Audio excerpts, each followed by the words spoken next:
Hello everybody, welcome to Everest Coaching Institute. Today we will discuss the further next topic of chapter People as Resource of Class 9th Economics. In the previous video we discussed about why people are considered as a resource and what are the which economic activities are considered as material activities and non-market activities. Today we will move further and we will discuss in detail about the economic activities. Actually, what the economic activities are. Economic activities are the activities which involve production of goods and services and finally adds to the value of national income of an economy. बच्चे economic activities वो activities होती हैं जिनके बीच में हम कोई चीज़ बनाते हैं, गुड्स बनाते हैं या कोई सर्विस प्रोवाइड करते हैं जिससे हमारी पूरी इकोनॉमी की इनकम की वैल्यू में इंक्रीज़ होता है. अगर जब हमारी इकोनॉमी की नेशनल इनकम इंक्रीज़ होती है तो वो हमारी डायरेक्टली पता चलता है हमारी इकोनॉमी कितनी प्रॉस्परस कर रही है, कितनी रिच है. सो ये सारी economic activities as a name indicates इसके बीच में क्या होता है, पैसे का लेन देन होता है. जिन चीज़ों में गुड्स एंड सर्विसेज हम प्रोड्यूस करते हैं और उनसे हमारे को पैसा मिलता है, वो सारी एक्टिविटीज़ को हम इकोनॉमिक एक्टिविटीज़ के पर्व्यू के बीच में लेके आते हैं. Economic activities are basically these are of divided into three main sectors: primary sector, secondary sector and the tertiary sector. Now we will discuss about these sectors. The first comes primary sector. Now what the primary sector is? Primary sector क्या होता है? Primary sector हमारा वो sector है जो हमारा directly हम raw materials को, जो हमारे नेचुरल रिसोर्सेज अवेलेबल है उनको हम रॉ मटेरियल यूज़ करते हैं और उनको हम एक्सप्लॉइट करके हम कुछ बनाते हैं. जैसे डेयरी फार्मिंग आ गई. इसमें डेयरी फार्मिंग में क्या है, जो हमारे एनिमल्स हैं वो नेचुरल रिसोर्स है, उनसे उनको हम प्रॉपर रियर करके उनको फीड करके हम क्या लेते हैं, उनसे हमारे को मिल्क प्रोडक्ट्स मिलते हैं, हमारे को बायोगैस प्लांट बनते हैं. इन the same way next comes हमारे आर फिशिंग. फिशिंग क्या है, जो फिशेज़ है वो क्या होती हैं हमारी, वो नेचुरल प्रोडक्ट है, नेचुरल है और उनको हम यूज़ मतलब फ़िशिंग करके मछुआरे क्या करते हैं, फ़िशिंग करके वो अपनी सोर्स ऑफ लाइवलीहुड अर्न करते हैं. Next is coal mining. Coals जो हमारी माइनिंग क्या होती है, खाने हम खोदते हैं ना, खानों में क्या हमारा कोला निकलता है, वो हमारी नेचुरल रिसोर्स है, उससे हम आगे चीज़ें बनाते हैं. सेम कम्स ऑयल वेल्स, जो हम जैसे ये आपकी ईरान, इराक, कुवैत कंट्रीज़ जो हैं वहाँ पे ऑयल वेल्स ज़्यादा है. वो कंट्रीज़ क्यों प्रॉस्पर कर रही हैं ज़्यादा, क्योंकि वहाँ पे वो अपने ऑयल वेल्स को, नेचुरल रिसोर्सेज को एक्सप्लॉइट करके वो अपनी इकोनॉमी को प्रॉस्पर कर रहे हैं. तो प्राइमरी सेक्टर में बेसिकली हमारा क्या होता है, जो हमारी नेचुरल रिसोर्सेज हैं हम उसको यूज़ करके हम कुछ बनाते हैं. Main occupation in primary sector is basically the agriculture. Agriculture आता है, फार्मिंग आती है, फिशिंग आती है, कोल माइनिंग आती है और ऑयल वेल्स आते हैं. इन सब चीज़ों से हम नेचुरल चीज़ों को यूज़ करते हैं. Next comes secondary sector. Secondary sector क्या होता है, अब जो हमारी प्राइमरी सेक्टर से हमने जो नेचुरल रिसोर्सेज को यूज़ किया है उनसे हमने कुछ चीज़ें ली हैं, उन चीज़ों को हम आगे जब मार्केट फॉर्म में बनाते हैं, उनको किसी यूज़फुल प्रोडक्ट में कन्वर्ट करते हैं, उसको हम सेकेंडरी सेक्टर बोलते हैं.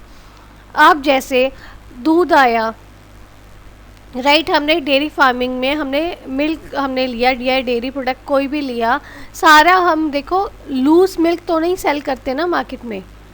कई लोग लूज़ मिल्क लेते हैं, कई लोग पैक्ड मिल्क लेते हैं. जो हम ब्रांडेड प्रोडक्ट से लेते हैं जैसे ये वेरका, अमूल, मदर डेयरी, ये हम ब्रांडेड प्रोडक्ट से लेते हैं. तो उनमें क्या है, उनकी प्रॉपर प्रोसेसिंग हुई होती है और फिर हम उनको लेते हैं. वो प्रोसेसिंग कहाँ होती है, वो सेकेंडरी सेक्टर में होती है, इंडस्ट्रीज़ में होती है. वेरका प्लांट्स भी लगे हुए हैं, ऐसे मदर डेयरी के भी लगे हुए हैं, अमूल के भी लगे हुए हैं, जितने भी हैं. जैसे अमूल की आपने एड्स देखी है ना, मक्खन खाना है तो अमूल मक्खन खाओ, बटर एंड ऑल, ये सारी चीज़ें क्या, ये तो हमारे प्राइमरी सेक्टर से लिया, पर इनके प्रोसेसिंग के बाद में हम इनको यूज़ कर सकते हैं. प्रोसेसिंग सारी कहाँ होती है, it comes in secondary sector. So जैसे इसमें मैंने थोड़ी सी एग्जांपल्स आपको दिए हैं. कार मैन्युफैक्चरिंग, जितनी हमारी जो हमने रॉ मटेरियल्स प्राइमरी सेक्टर से लिए हैं, यूज़ किए हैं, उनको हमने सेकेंडरी सेक्टर में उनके कार की फॉर्म दी है, शेप दी है, जो आप यूज़ करते हो. अब ईंटें बनी हैं हमारी, सीमेंट बना है, पर हम वो ऐसे ईंटें और सीमेंट तो नहीं यूज़ करते, उससे हम अपना घर बनाते हैं और हम वो बिल्डिंग में रहते हैं. देन ब्रेड मेकिंग, जैसे अभी मैंने आपको एग्जांपल दी है मिल्क की, बटर की. In the same way bread आ गई. आपको जब व्हीट मिल रहा है, फ्लोर मिल रहा है, उसकी प्रोसेसिंग करके हमारी ब्रेड बनती है. Then comes furniture. फर्नीचर कैसे बनता है हमारा? Would say. Would is our natural resource, जो प्राइमरी सेक्टर से हमें मिलता है और सेकेंडरी में उसकी ट्रांसफॉर्मेशन होती है, एक फॉर्म से दूसरी फॉर्म में बनता है, जिसको हम यूज़ करते हैं. So this is all regarding your secondary sector. Next, third sector comes the tertiary sector. In the tertiary sector is different from primary and the secondary sector. Primary and secondary sector में हमने क्या किया था? Goods बनाए थे कुछ ना कुछ. But tertiary sector में goods नहीं बनते, उसमें हमारी सारी सर्विस प्रोवाइड करते हैं.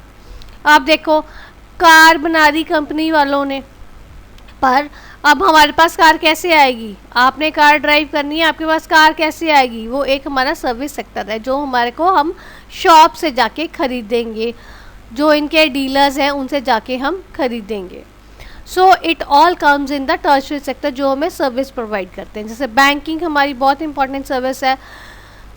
आजकल की डेट में देखो, सारे स्मार्ट स्कूल्स हैं, फीसें सबकी बच्चों की कैसे जाती हैं? बैंक्स के थ्रू ही पे करते हैं. So it all comes in banking sector. This is all in tertiary sector के अंडर परव्यू में आता है. कोई हमारी बस सर्विस है, ट्रांसपोर्टेशन की सर्विस है, कोई हमारा सलून है, कोई हमारा टूरिज़्म की है, वो सारी चीज़ें टर्शियरी सेक्टर में जो हमारी सर्विस प्रोवाइड करते हैं. बेटा ये मैंने आपको ओवरव्यू दिया है primary, secondary and tertiary sector का. इससे आपको ये चीज़ पता चल जाती है कि all the sectors are interrelated. अगर एक सेक्टर नहीं होगा तो दूसरे सेक्टर का काम भी नहीं होना मुश्किल है. देखो, प्राइमरी सेक्टर से हम रॉ मटेरियल्स लेते हैं, वो हमारे सेकेंडरी सेक्टर में गुड्स की शेप लेते हैं. गुड्स की शेप जो हमारी आती है वो हमारा टर्शियरी सेक्टर वो हमें अल्टीमेट कंज्यूमर्स के साथ पास प्रोवाइड करता है. So these all sectors are interrelated and interdependent of each other, and all are of equally important. But in India, main importance is given to the primary sector, because majority of people earn their livelihood from the primary sector.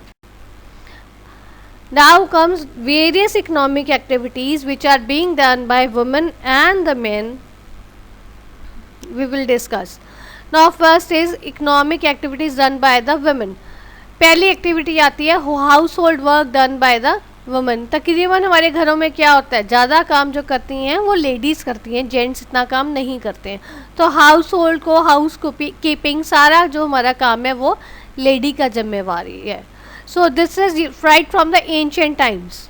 ये आज की date से नहीं है, ये पुराने समय से ऐसा ही चलता आ रहा है. So these are the activities which are to be perform by the women. This thing is to be noted कि women who is a housewife, जो लेडी हाउस वाइफ है, चाहे वो वर्किंग में लेडी है, वो अपने घर का काम करती है तो हम उसको कोई सैलरी पे नहीं करते.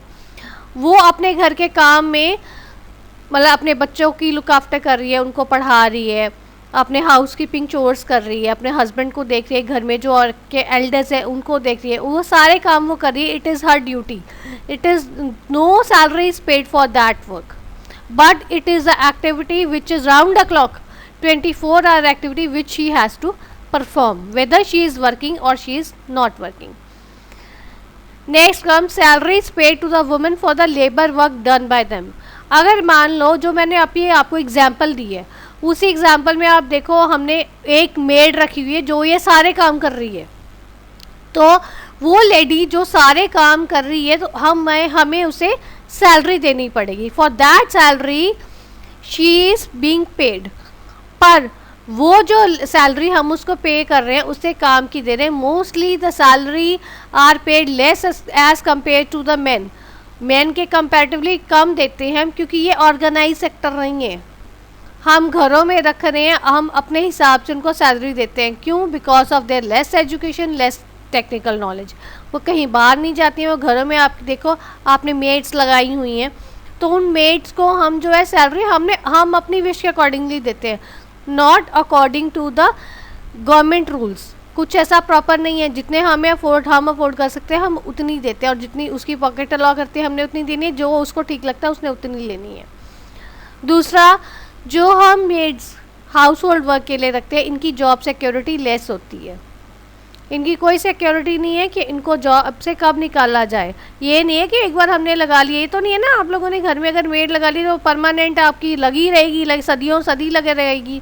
नो, जब आपका वो काम ठीक नहीं करेगी, आपको कोई और सूटेबल हाउसमेड मिल जाएगी तो आप उसको हटा दोगे। सो जॉब सिक्योरिटी उनकी नहीं है।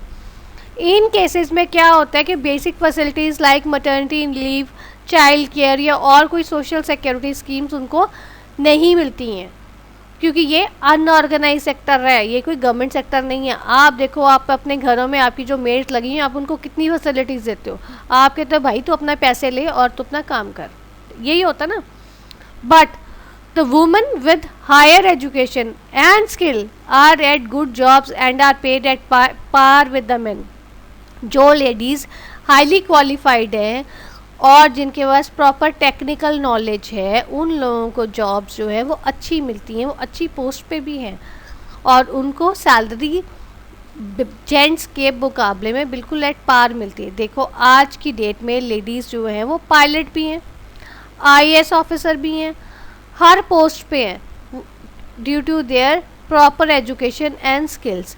वो इस एजुकेशन और स्किल के हिसाब से उनकी प्रॉपर जॉब्स पे है, तो वो सैलरी जो है उनकी और मैन की में कोई डिफरेंस नहीं है, बिल्कुल सेम है, इक्वल है।